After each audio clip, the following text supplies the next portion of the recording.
Hello, मेरा नाम संजू रविदास है। तो इस साल मैंने आरआरबी क्लर्क क्वालिफाई किया है। मैं आपको इस वीडियो में बताऊंगा कि इंग्लिश कैसे प्रिपेयर करेंगे आप, एकदम बेसिक नॉलेज से। तो आपको पहले ये जानना होगा कि आप क्या प्रिपेयर करेंगे। तो पहला चीज़ है आप रीडिंग, उसके बाद अंडरस्टैंडिंग, उसके बाद ग्रामर, उसके बाद वोकैब। ओके, तो ये आपको प्रिपेयर करना है। अब है आप कैसे प्रिपेयर करेंगे ये सब।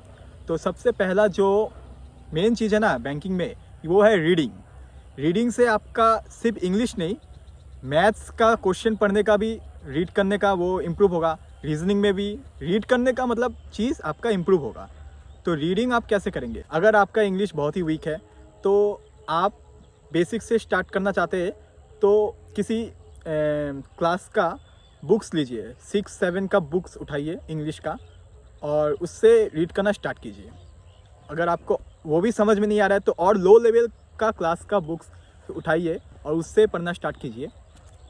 तो पहले आप बुक्स पढ़ेंगे और पढ़ना भी कैसे है, एक एक लाइन को पढ़िए और एक एक लाइन का मतलब आपको समझ में आना चाहिए। ऐसा नहीं कि आप पढ़े जा रहे, सिर्फ रीडिंग कर लिया हो गया, ऐसे नहीं। कम पढ़िए, लेकिन जितना पढ़ेंगे उतना लाइन को आपको एकदम डिटेल में समझना है, ठीक है। अंडरस्टैंडिंग डेवलप करना है। तो ऐसे आप रीडिंग करेंगे। अब जब आप बुक रीड करते करते 1-2 महीना पढ़ लेंगे तो आपका मतलब थोड़ा बहुत अच्छा होगा। इसके बाद अगर आप लेवल बढ़ाना चाहते हैं तो इसके बाद पढ़ेंगे एडिटोरियल। दी हिंदू का एडिटोरियल, लेफ्ट साइड में 2 एडिटोरियल आता है, ठीक है। उन दोनों को पढ़ना होता है। तो आप पहले अगर इतना कवर नहीं कर पाएंगे तो एक एडिटोरियल लीजिए। अगर एक भी आपके लिए ज़्यादा हो रहा है तो आधा लीजिए। आधा लेने के बाद आप एक एक लाइन को डिटेल में पढ़िए और एक एक लाइन का मतलब आपको आना चाहिए, मतलब समझ में आना चाहिए। तो आप जब एडिटोरियल पढ़ेंगे एक बात का ख्याल रखना कि आपको हर एक लाइन का मतलब आना चाहिए समझ में। समझना बहुत ही इम्पॉर्टेंट है। जब आप ऐसे अपना अंडरस्टैंडिंग डेवलप करेंगे तो इससे आपको हर चीज़ में फ़ायदा होगा। जैसे पैराजम्बल सॉल्व करने में फ़ायदा होगा, fill in the blank solve करने में फ़ायदा होगा, आरसी में तो होगा ही, फिर दूसरे सब्जेक्ट्स में भी आपको हेल्प मिलेगा कि आप एक चीज़ को कितना जल्दी पढ़ रहे हैं और पढ़कर कितना जल्दी समझ पा रहे हैं। इस एबिलिटी को आपको डेवलप करना है। तो ऐसे धीरे धीरे आप पढ़ते रहेंगे और डेवलप होते रहेगा। एक दिन में आपको इफ़ेक्ट नहीं दिखेगा, मतलब 2-3 महीने बाद आपको थोड़ा बहुत इफ़ेक्ट दिखेगा। इसके बाद और जब आप एडिटोरियल पढ़ेंगे, न्यूज़पेपर पढ़ेंगे, तो और एक काम करना है, एक कॉपी बनाएंगे अपना और उस कॉपी में न्यूज़पेपर से जो जो वर्ड आपको मतलब नहीं पता उनको नोट करेंगे और गूगल से उनका मतलब निकाल के लिखेंगे। ऐसे करते करते आप अपना एक वोकैब का कॉपी भी बना लेंगे और इन वर्ड्स को आपको डेली रिवाइज करना है जब तक ये एकदम आपका दिमाग में बैठ ना जाए। ओके, आपको अगर वर्ड्स याद नहीं हो पाते, बहुत सारे वर्ड्स हो गए, तो आप एक वर्ड को लेंगे और उसका एक सेंटेंस बनाएंगे। छोटा सा उस सेंटेंस को याद रखने की कोशिश करेंगे तो इस सेंटेंस से आपका वो वर्ड भी याद हो जाएगा। ऐसे ये एक ट्रिक है।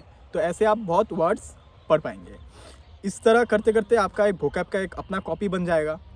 इससे वोकैब भी स्ट्रॉन्ग हो जाएगा। अब जब आपका एडिटोरियल पढ़ के इंग्लिश और भी इम्प्रूव हो चुका होगा और एडिटोरियल आप पूरा पढ़ पा रहे और समझ भी पा रहे, इसके बाद आप जाएंगे मॉक में, मॉक टेस्ट देंगे और उसमें रीडिंग कॉम्प्रिहेंशन सॉल्व करेंगे।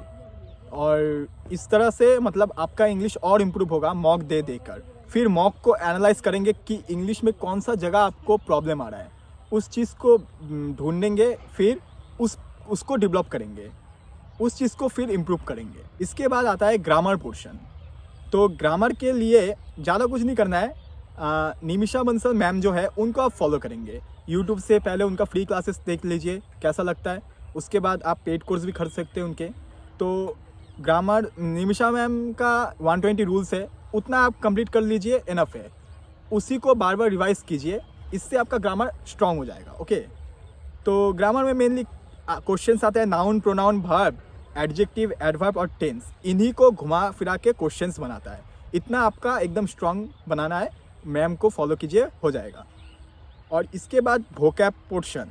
वोकैब का तो एक आप एडिटोरियल से कवर कर ही रहिए और इसके बाद आप बुक पढ़ सकते हैं। जैसे नीतू सिंह मैम का प्लिंथ टू पैरामाउंट बुक है, या फिर एसएससी का जो किरण का आता है ना प्रीवियस ईयर, वो पढ़ सकते हैं। कोई एक बुक खरीदना इन दोनों में से, और इनमें सिनोनिम और एंटोनिम होता है। उन सिनोनिम एंटोनिम वर्ड को देखेंगे और उसका मतलब पढ़ेंगे, ठीक है। ऐसे करते करते वहाँ पे बहुत सारे वर्ड्स है, सारा कवर कर लेंगे आप। अगर एक बार में नहीं कवर कर पा रहे तो धीरे धीरे डेली आप सिनोनिम 5 पढ़ेंगे, एंटोनिम 5 पढ़ेंगे, ऐसे टोटल एक दिन का 10 वर्ड पढ़ेंगे। और ऐसे करते करते आपको 4 से 5 महीना लगेगा पूरा कवर करने में। तो आप जब पढ़ेंगे, आज आपने 10 वर्ड पढ़ा, फिर कल का 10 वर्ड कल पढ़ेंगे, और आज जो पढ़ा था उसको फिर से रिवाइज करेंगे। तो आपका टारगेट ये होगा कि आप आज जो पढ़ रहे हैं वो तो पढ़ेंगे ही, प्लस जो कल परसों पढ़ा था उनको भी फिर से रिवाइज करना है। ऐसे करते करते आज का पढ़ना है और प्रीवियस डेज का रिवाइज करना है। ऐसे करते करते 4-5 महीने में आपका पूरा वोकैब बहुत स्ट्रांग हो जाएगा। इसके बाद आता है इडियम्स एंड फ्रेसेस। इसके लिए भी आप निमिषा बंसल मैम को फॉलो करेंगे, ये भी वहाँ से कवर हो जाएगा।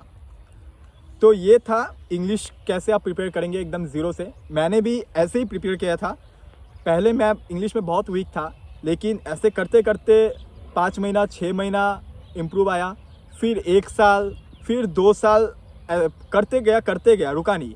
इससे मेरा इंग्लिश बहुत इम्प्रूव हुआ, धीरे धीरे बहुत इम्प्रूव हुआ, और अब तो बहुत इम्प्रूव हो चुका है ऐसे।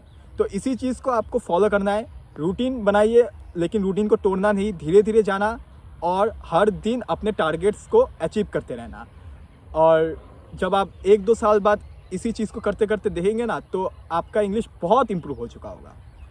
तो आज के वीडियो में इतना ही था। अगर आपको कोई भी क्वेश्चन है तो कमेंट में लिखिए, मैं आंसर दे दूँगा। Thank you.